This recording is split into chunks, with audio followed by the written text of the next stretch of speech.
अस्सलाम वालेकुम दोस्तों, अपने चैनल स्टोरी नेट में तमाम दोस्तों को खुशामदीद कहता हूँ। आइए आज की कहानी की तरफ चलते हैं। सदफ एक खूबसूरत और चंचल लड़की थी। उम्र 22 साल, लंबे गुरियाले बाल, चमकदार आंखें और एक मुस्कुराहट ऐसी जो देखने वाले का दिल मोल ले। वो कॉलेज में बीए कर रही थी और घर में रहकर अपने चंचल तबीयत से सबको हंसाना चाहती थी। उनके बिल्कुल बगल वाले घर में कैसर रहता था। 25 साल नौजवान, लंबा, खूबसूरत और फ्लर्टी शख्सियत का मालिक। वो एक प्राइवेट कंपनी में जॉब करता था। लड़कियों के साथ बात करने में वो माहिर था और सद्दफ की जवानी देखकर उसने सोच लिया था कि उससे फ़ायदा उठाया जा सकता है। एक शाम सदफ अपने घर में छत पर खड़ी थी जब कैसर ने नीचे से आवाज़ दी, सदफ क्या हाल है? कब से तुम्हें देख रहा हूँ, बहुत खुश लग रही हो। सदफ ने झुक कर देखा और चंचल अंदाज में हंसते हुए कहा, अरे कैसर भाई, आप तो छत पर कभी कभी आते हैं और अकेले ही आते हैं। इस तरह बातचीत शुरू हुई। दोनों छतों से एक दूसरे से बातें करते रहे। कैसर ने अपना नंबर दे दिया और सदफ ने भी अपना नंबर शेयर कर दिया। अगले ही दिन दोनों के दरमियान मैसेजेस शुरू हो गए। चंद दिन बाद कैसर ने सदफ को कहा कि घर में सब देख रहे होते हैं, कहीं बाहर मिलते हैं। सदफ ने शर्माते हुए हाँ कर दी। दोनों ने मोहल्ले से थोड़ी दूर एक होटल के कैफ़े में मिलने का फैसला किया। पहली मुलाकात में सदफ ने खूबसूरत लिबास पहना हुआ था। जैसे ही वो अंदर दाखिल हुई, कैसर उठकर उसके करीब आया और उसे गले से लगा लिया। ये गले लगाना नरम और लंबा था। सदफ ने आंखें बंद करके उसकी खुशबू ली और उसके दिल में एक अजीब सी हरारत फैल गई। तुम बहुत प्यारी हो सदफ, कैसर ने उसकी पीठ पर हाथ फेरते हुए फिसलाया। सदफ ने शर्मा कर उसके सीने से लग गई। तुम भी बहुत अच्छे लगते हो कैसर, तुम्हारी बातें सुनकर दिल बहुत खुश हो जाता है। दोनों काफ़ी देर तक एक दूसरे के करीब बैठे रहे। कैसर ने सदफ का हाथ अपने हाथ में ले लिया। सदफ ने भी उसका हाथ दबाया और वो उससे सच्ची मोहब्बत करने लगी थी। कैसर की फ्लर्टी बातें, उसकी मुस्कुराहट और उसकी जुबानी उसे पागल कर रही थी। इस मुलाकात के आखिर में कैसर ने सदफ को दोबारा गले लगाया। सदफ ने उसकी कमर को पकड़ लिया और आहिस्ता से कहा, अब हम दोस्त से ज़्यादा हैं ना कैसर? कैसर ने मुस्कुराते हुए जवाब दिया, हाँ, बहुत ज़्यादा। पहली मुलाकात के बाद सदफ और कैसर के दरमियान राबता दिन ब दिन मजबूत होता गया। सदफ तो कैसर से सच्ची मोहब्बत करने लगी थी। वो दिन रहो रात हो देर तक उसके मैसेजेस का इंतज़ार करती। उसकी एक कॉल पर उसका दिल धड़क उठता। कैसर की फ्लर्टी बातें उसे एहसास दिलाती थी कि वो ख़ास है। दूसरी मुलाकात एक अच्छे होटल के कैफ़े में हुई। सदफ ने एक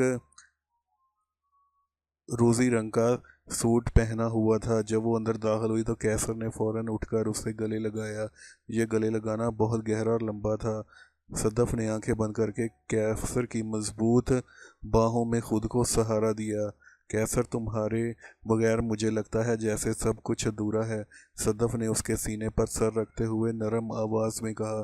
कैसर ने उसकी पीठ पर हाथ फिरा और मुस्कुराते हुए, तुम भी मेरी जान हो सदफ, तुम्हारी ये शोखियाँ, ये अदाएं मुझे पागल कर देती हैं। दोनों एक अलग टेबल पर बैठे। कैसर ने सदफ का हाथ अपने हाथ में ले लिया और उंगलियों से खेलने लगा।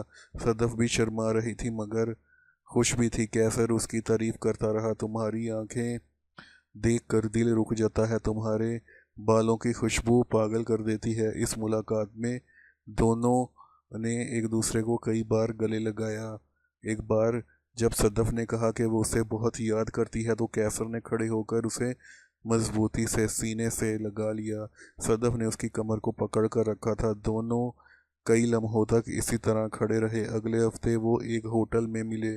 जब मुलाकातों का बाकायदा सिलसिला शुरू हो चुका था, एक शाम होटल के कमरे में दोनों सोफे पर बैठे हुए थे। सदफ ने कैसर के गले में बाजू डाल दिए और कहा, कैसर, हमारी दोस्ती अब मोहब्बत में बदल चुकी है ना? मैं तुमसे शादी करना चाहती हूँ। कैसर का जिस्म एक लम्हे के लिए तना। उसने मुस्कुराते हुए मौजू बदल दिया। अभी तो हमारी खूबसूरत मुलाकातें हो रही हैं। सदफ, शादी की बात बाद में करेंगे। सदफ ने कुछ नहीं कहा, कैसर को गले लगा लिया और वो सच्ची मोहब्बत में डूबी हुई थी और सोचती थी कि कैसर भी उसे उतना ही चाहता होगा। कैसर अंदर से खुश था। वो सदफ की जवानी और मासूमियत से फ़ायदा उठा रहा था। गले लगाना, करीब बैठना, हाथ थामना, सब कुछ उसे मिल रहा था, मगर वो जिम्मेदारी लेने को तैयार नहीं था। मुलाकातों का सिलसिला मज़ीद गहरा और बाकायदा हो चुका था। सदफ कैसर के दिल की गहराइयों से मोहब्बत करती थी। वो रात दिन उसी के ख्याल में रहती। कैसर की मुस्कुराहट उसके लिए पूरी दुनिया थी, जबकि कैसर अब भी उसकी जवानी और खूबसूरती से फ़ायदा उठाने में मसरूफ़ था। वो सदफ की मासूमियत का लुत्फ़ उठा रहा था। एक शाम दोनों ने शहर, मगर कैसर हर बार टाल जाता। कभी किसी होटल, एक खूबसूरत होटल में मिलने का दोनों ने फैसला किया। जब सदफ वहाँ पहुंची तो कैसर उसे देखते ही आगे बढ़कर मजबूती से गले लगा लिया। ये गले लगाना बहुत लंबा था, गर्म और जज्बात था। सदफ ने आंखें बंद करके कैसर की बाहों में खुद को मुकम्मल तौर पर संभाल लिया। उसकी धड़कन कैसर के सीने से टकरा रही थी। कैसर, मैं तुमसे बहुत प्यार करती हूँ, सदफ ने उसके सीने पर सर रखते हुए उभरती हुई आवाज़ में कहा। तुम मेरे दिल की धड़कन बन चुके हो। कैसर ने उसकी पीठ पर हाथ फेरते हुए नरम लहजे में जवाब दिया। तुम भी मुझे बहुत अच्छी लगती हो सदफ। तुम्हारे बगैर ये ज़िंदगी अधूरी सी लगती है। दोनों बालकोनी वाले कमरे में बैठे सदफ ने कैसर के गले में बाजू डाल दिए और उसके करीब हो गई। कैसर ने भी उसे अपने सीने से लगा लिया और दोनों कई लम्हों तक एक दूसरे की हरारत को महसूस करते रहे। अचानक सदफ ने कहा, कैसर, अब हमारी मुलाकातें कब तक चलेंगी? ये कैसर सुनकर कैसर का जिस्म तन गया। उसने मौजू बदलते हुए मुस्कुरा कर कहा, जान, अभी तो हमारी मोहब्बत का वक़्त चल रहा है। शादी की बात करने से पहले थोड़ा वक्त और गुजार लेने दो। तुम तो फिक्र मत करो, सब ठीक हो जाएगा। सब कुछ इतनी जल्दी ना कहा करो, बस खामोशी से। कैसर को दोबारा सदफ ने गले से लगा लिया और वो उसकी बात पर यकीन करना चाहती थी। कैसर ने उसे तसल्ली दी और उसके बालों को आहिस्ता से सहलाया।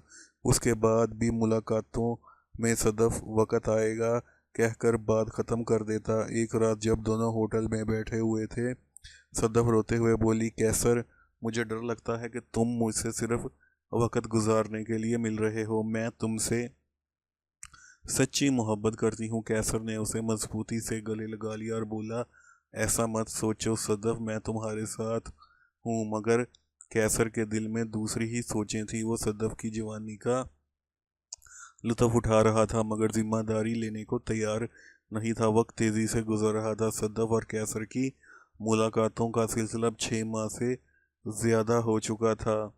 सदफ कैसर से दिल की गहराइयों से मोहब्बत कर चुकी थी।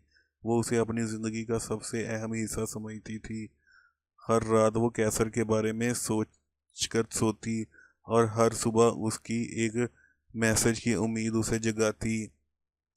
इनकी मुलाकात एक खूबसूरत होटल में हुई। सदफ ने बहुत खूबसूरत सा लिबास पहना हुआ था। जब वो कमरे में दाखिल हुई तो कैसर ने उसे देखते ही आगे बढ़कर बहुत मजबूती से गले लगाया। सदफ ने आंखें बंद करके खुद को मुकम्मल तौर पर संभाल लिया। उसकी आंखों में खुशी के आंसू बहने लगे। कैसर, मैं तुमसे प्यार करती हूँ, तुम मेरे लिए सब कुछ हो।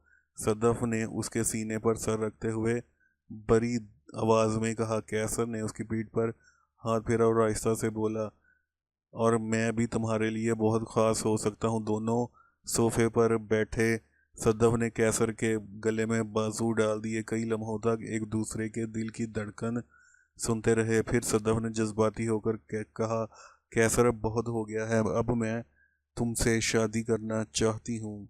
बराए मेहरबानी घर वालों से बात करो, मैं तुम्हारे बगैर नहीं रह सकती। कैसर ने एक लम्हा खामोशी से गुजारा, फिर मुस्कुराते हुए बोला, सदफ जान, थोड़ा सब्र कर लो, मैं सब कुछ ठीक कर लूँ। मगर उसके बाद कैसर का रवैया बदल गया। मैसेज का जवाब आना कम हो गया, कॉल्स भी नहीं उठाता। वो कहता था कि मैं मसरूफ़ हूँ। सदफ बेचैन हो गई, वो रोती रही, दवाएं मांगती, मगर कैसर दूर होता जा रहा था।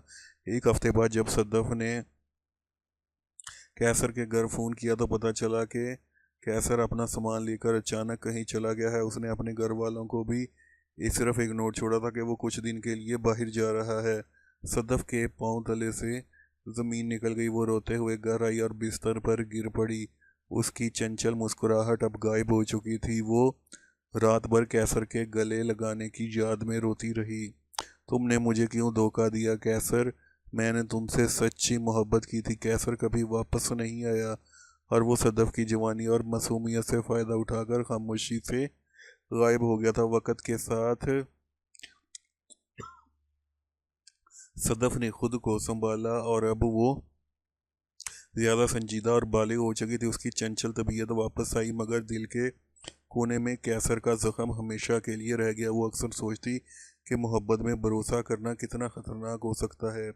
इस तरह एक खूबसूरत चंचल लड़की मोहब्बत के धोखे की बीट चढ़ गई। उम्मीद है दोस्तों आपको ये कहानी पसंद आई होगी। मज़ीद इस तरह की कहानियों के लिए मेरे चैनल को सब्सक्राइब करना मत भूलें। नई कहानी में फिर मिलूँगा। अल्लाह हाफिज़।